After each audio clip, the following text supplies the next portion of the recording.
Bien, vamos con la segunda parte de estas cápsulas. Nos queda entonces por dialogar sobre las medidas de tendencia central y dispersión y sobre algunos gráficos o representaciones gráficas de los datos. ¿Qué son las medidas de tendencia central? Aquí les dejo un dibujo muy simpático que vamos a estar hablando durante este semestre bastante sobre este tipo de distribución, la distribución normal. Y aquí se hizo un chiste con la distribución paranormal, pero no se preocupen que durante las clases vamos a explicar qué significa esto y seguramente les va a ser más gracioso después. Dentro de las medidas de tendencia central son medidas de resumen. Son varias conocidas y varias que vamos a aprender ahora, algunos trucos para poder aprovecharlas mejor. La principal medida de tendencia central es el promedio, o también llamado la media aritmética, que no es nada más que la suma de todos los valores de un conjunto divididas por la cantidad que cada uno de ellos representa. Sabemos la fórmula, la hemos utilizado muchas veces, pero también hay algunos elementos del promedio o de la media aritmética que es importante reconocer, como por ejemplo aparece en esta figura acá, con, por ejemplo, la estatura de distintos hombres, y podemos ver que teniendo el mismo promedio, dos agrupaciones de datos pueden ser completamente distintas, por lo tanto, el promedio puede enmascarar la realidad. Y es algo que tenemos que saber cómo lidiar con eso. El promedio por sí solo muchas veces no nos indica mucho sobre la distribución de los datos de una agrupación. Entonces, también otra de las cosas que podemos hacer con los promedios es que podemos calcular el promedio de datos que se encuentran agrupados. Esto no es lo mejor que nosotros podemos hacer. Nosotros quisiéramos siempre poder calcular todas las medidas de tendencia central del dato unitario, pero a veces no vamos a poder obtener el dato original y se nos entrega, por ejemplo, en una planilla el dato agrupado en una clasificación y nosotros quisiéramos poder a lo mejor obtener el promedio de esas agrupaciones y vamos a ver cómo se hace.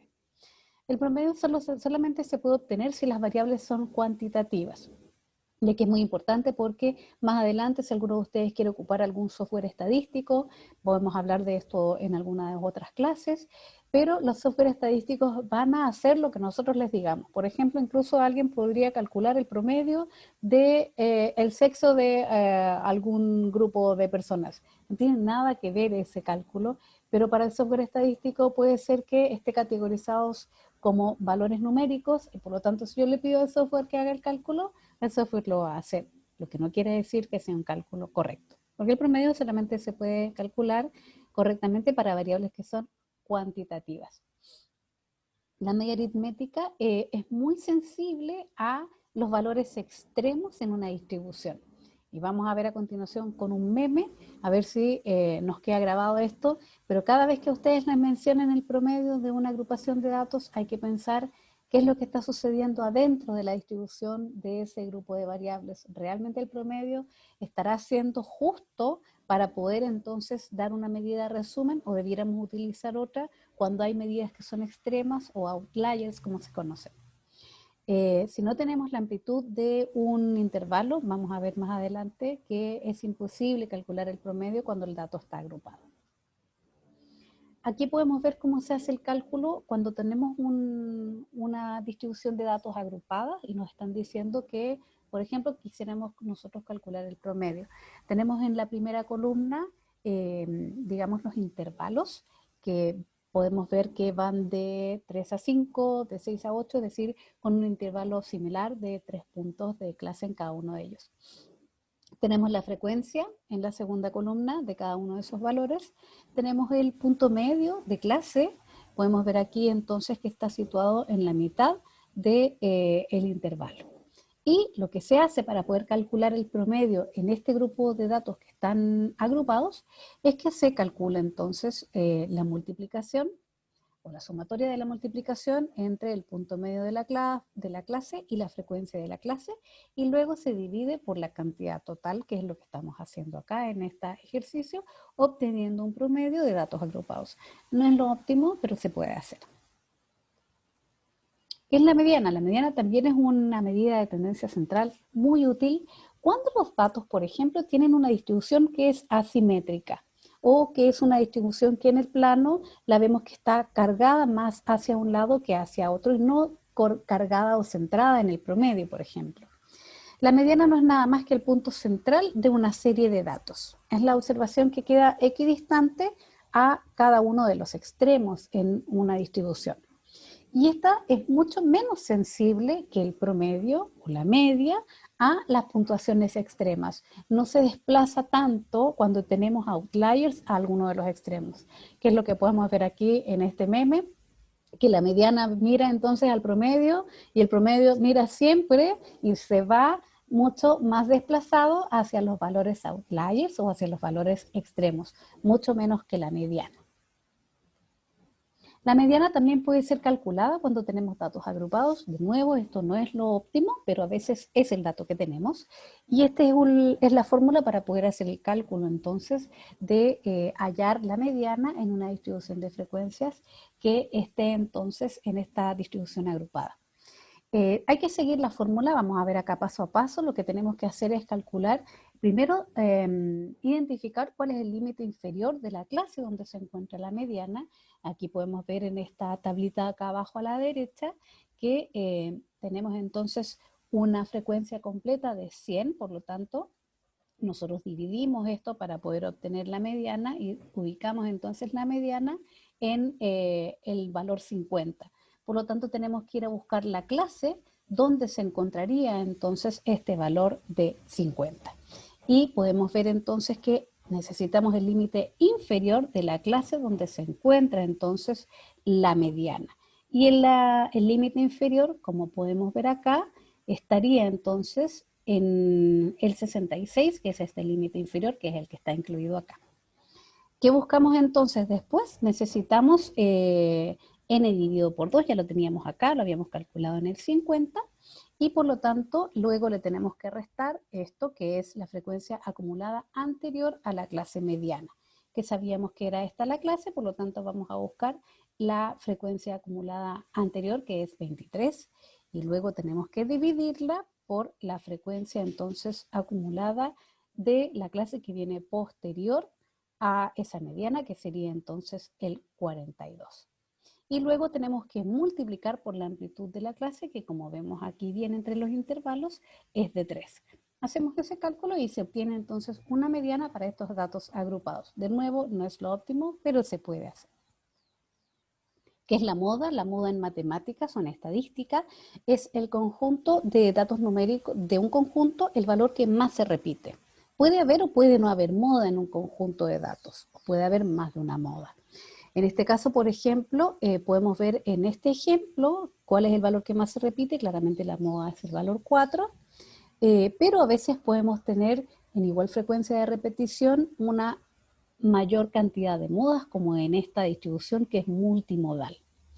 Cuando todas las puntuaciones de un grupo tienen la misma frecuencia, no vamos a tener moda entonces.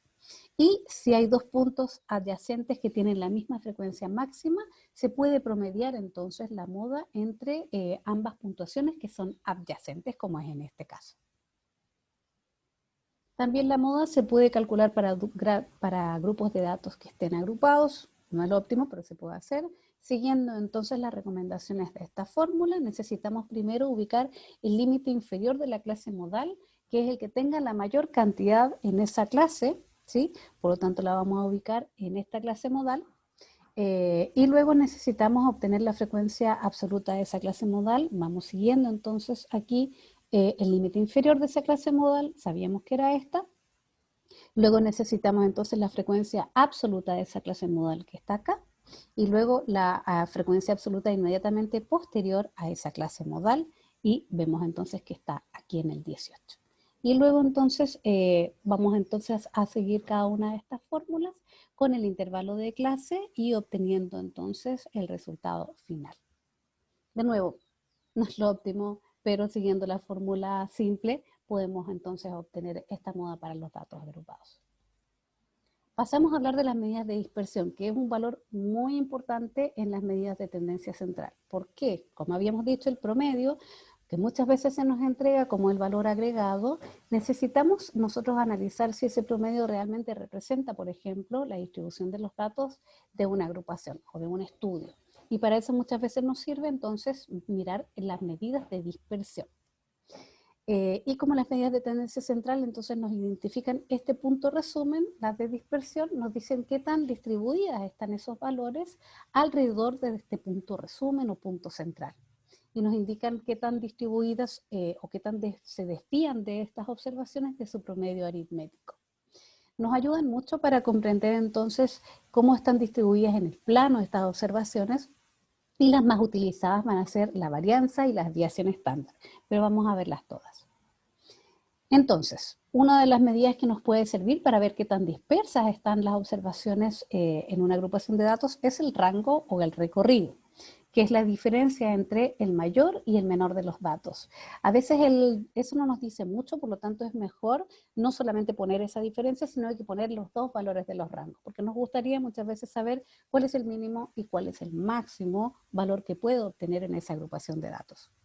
La desviación media es uno de los valores de dispersión que nos pueden ayudar, es nada más que la diferencia entre cada uno de sus valores y su promedio en valor absoluto. Esos se suman y se dividen por la cantidad total. Se representan, y aquí tenemos un ejemplo donde tenemos este conjunto de datos. Vemos acá que sacamos primero el promedio, vamos a necesitarlo, porque cada uno de los valores se tiene que entonces hacer la resta de este promedio y se obtiene el valor absoluto. Independiente del signo, se suman y se dividen entonces por el n que nosotros estamos obteniendo. Y con eso obtenemos esto que es la desviación media.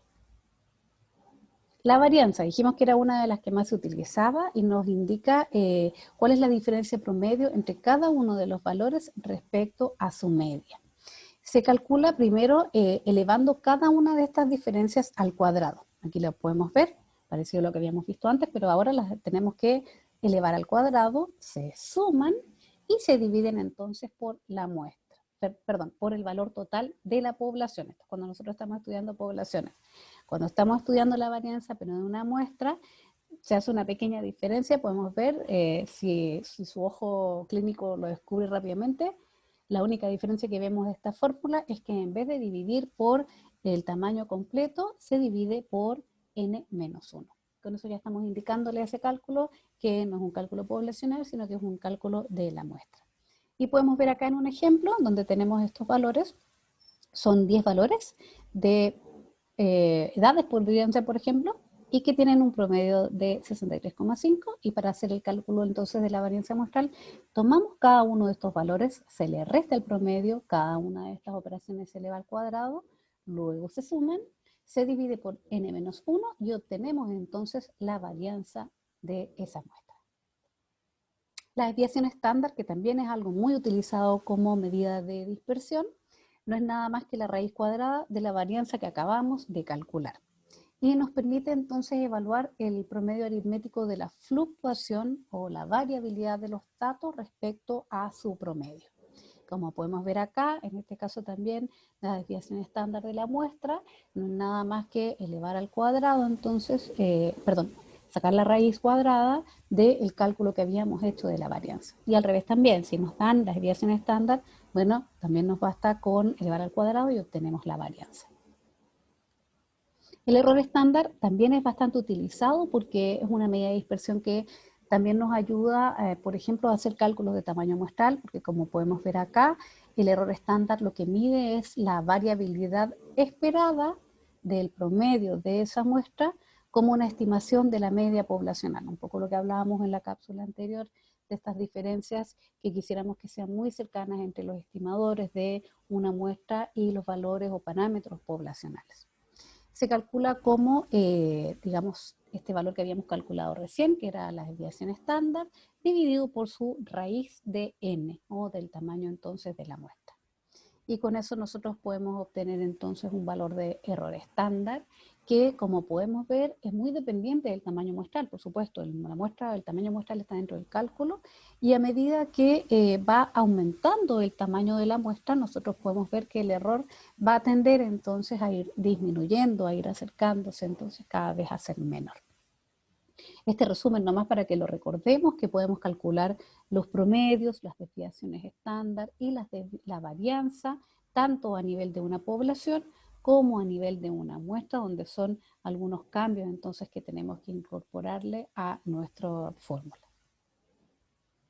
También cuando nosotros analizamos dispersión o la forma que tenemos de representar los datos de una distribución en una población, por ejemplo, nos fijamos en la forma de la curva cuando la graficamos.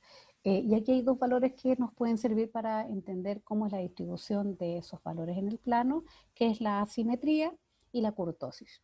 Esto nos permite entonces ver qué tanto se separan o se juntan y se aglomeran en su representación gráfica en los puntos centrales. Y nos ayudan un poco a saber entonces cómo se reúnen de acuerdo a la frecuencia representada en la gráfica. Nada más nos pueden servir un poco para entender si hay cambios, por ejemplo, en la población y qué tipo de análisis podríamos hacer en base a cómo se representan estos dos valores entonces en esta agrupación de datos. La asimetría nosotros las medimos y nos permite identificar qué tan uniforme es la distribución alrededor de un punto central o del promedio.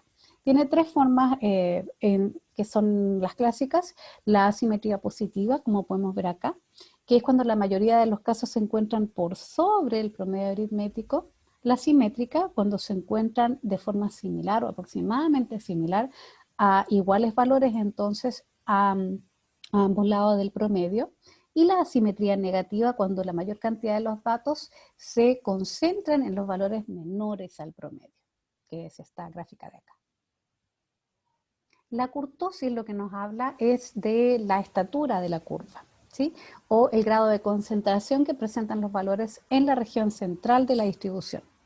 Y por medio de estos coeficientes, del coeficiente de la kurtosis, nosotros podemos saber si hay una gran concentración de los valores, y vemos esta curva que es muy alta, que es leptocúrtica, que está muy concentrados en el valor central, o una concentración más normal, donde hay más valores aquí en los extremos, pero tenemos todavía una forma de curva de campana, o una concentración mucho más baja en términos de los valores que están centrados en los promedios, pero más alta en los extremos, y tenemos estas curvas que son más chatas o más bajas, que son las llamadas platicúrticas. Solo esto nos sirve para saber el tipo de curva que tenemos, nos puede dar una idea entonces de qué tipo de distribución matemática hay detrás de esto. Vamos a ver eso en clases posteriores, y eso nos puede dar una idea de qué tipo de análisis podemos hacer de los datos solamente mirando la distribución en la gráfica. ¿Qué pasa con la distribución normal? Y esto lo vamos a dejar planteado ahora, pero vamos a verlo después en clases posteriores, porque esto es algo muy importante para la bioestadística, para poder hacer análisis de ciertos tipos de estadísticos. Cuando la distribución de los datos tiene cierto coeficiente de asimetría, cierto coeficiente de kurtosis también, se le denomina una curva normal. ¿Qué quiere decir esta curva acampanada? Y es un criterio muy importante, vamos a verlo después, porque nos permite decir que esos datos que están en esa distribución podemos utilizar entonces ciertos análisis o procedimientos estadísticos que son probabilísticos y que nos permiten hacer inferencias entonces para cierto tipo de distribución. Y se basa en varios supuestos, pero este es el más clásico, en que el 95% de los valores de esa distribución se encuentran a dos distancias o a dos desviaciones estándar del promedio aritmético. Y también se encuentran a sola una, el 68% de los datos se encuentran a solo una distancia o una desviación estándar de su promedio. A dos desviaciones estándar vamos a ver, vamos avanzando hasta el 95% de los datos, y a tres desviaciones estándar del promedio se encuentra el 99% de los datos. Eso le da una forma a la curva, que es una curva gaussiana o normal, que lo vamos a ver más en las clases posteriores, pero para que ya nos vayamos acostumbrando a esos conceptos. Otra medida que es de posición, ya no de dispersión, pero que es muy utilizada para ayudarnos a comprender cómo se comportan los datos en estas agrupaciones, son los percentiles. Los ocupamos mucho, vamos a ocuparlos bastante nosotros ahora en estas clases, y el percentil no es nada más que el valor que se obtiene en una muestra ordenada, tal que el X o P% de los datos queda bajo ese percentil, y el 100 menos ese valor P% restante queda sobre ese percentil. Si la muestra está ordenada de menor a mayor, el percentil que es de orden P, que es el que nosotros estamos obteniendo y que queremos nosotros fijar, es el dato muestral, si se fijan acá, que se ubica en la posición T, que está dada por esta fórmula, ¿sí? Vamos a hacer este ejercicio para que podamos comprender rápidamente qué significa. Podemos calcular los percentiles 25 o 50. Ojo que el percentil 50 es lo mismo que la mediana de la variable peso de un grupo de recién nacidos de un N de 10 niños que tienen estos pesos. ¿Sí? Aquí tenemos una muestra entonces de 1, 2, 3, 4, 5, 6, 7, 8, 9, 10 pesos de recién nacidos. Primero los ordenamos y luego ocupamos la fórmula para calcular, por ejemplo, el percentil 25. Tenemos un N de 10 y queremos el P25. Entonces, vamos a la fórmula y decimos, bueno, N más 1 por el P y dividido por el 100. Y tenemos 2.75. Entonces, el percentil 25 correspondería a ese X por 3, ¿sí? Que serían 2.980 gramos. Y luego vamos a calcular el percentil 50, que es lo mismo que la mediana. De nuevo, con un N de 10, queremos el P50. Por lo tanto, vamos a la fórmula y obtenemos un 5.5.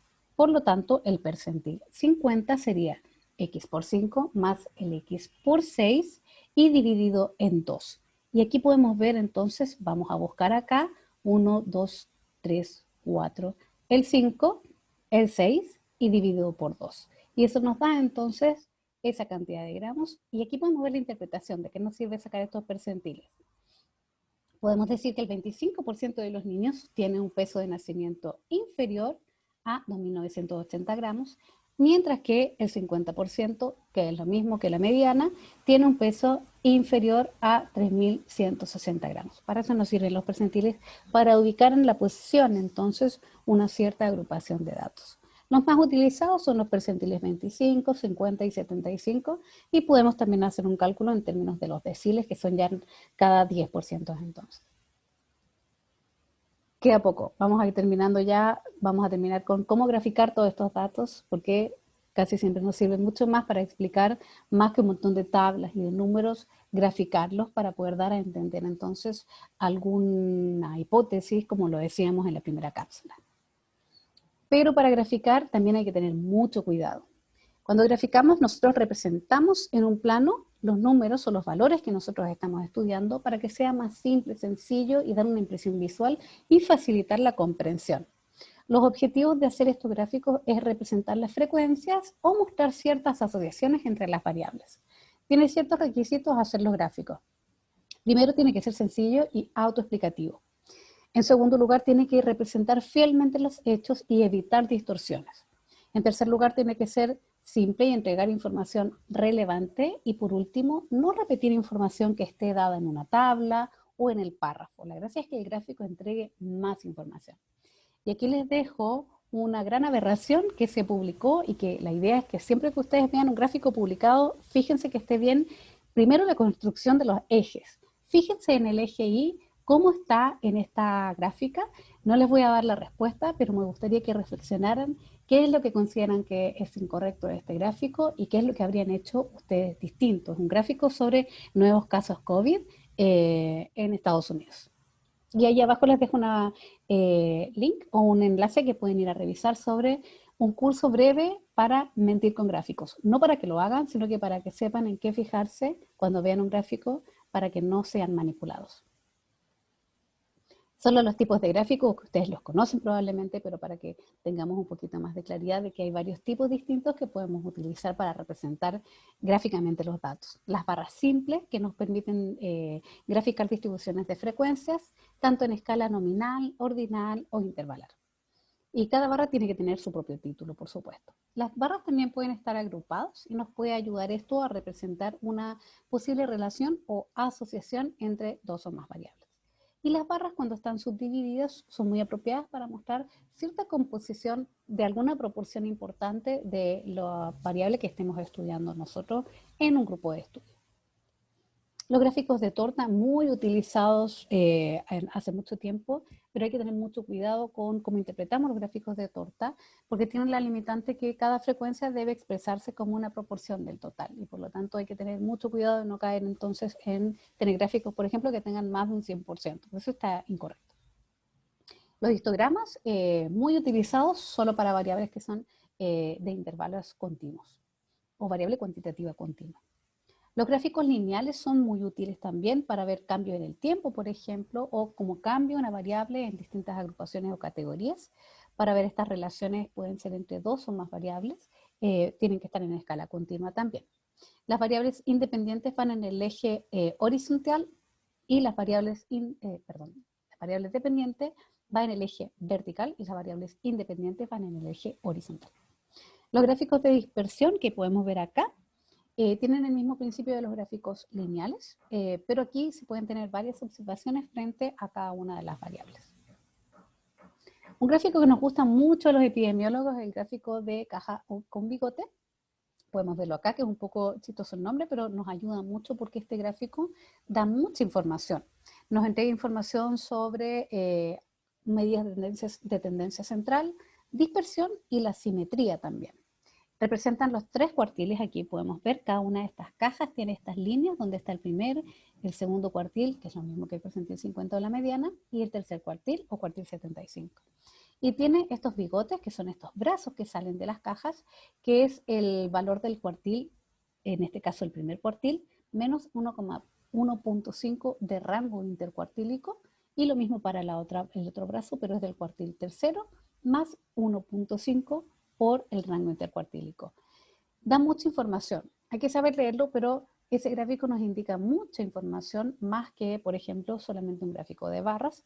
Esto nos entrega la distribución que está detrás y podemos ver, por ejemplo, acá, podemos ver que este valor de percentil 50 o mediana no está ubicado al medio, por lo tanto podríamos pensar que aquí hay una distribución y nos está indicando que es una distribución asimétrica. Y con eso damos término a esta segunda cápsula sobre medidas de tendencia central, dispersión y cómo graficar datos.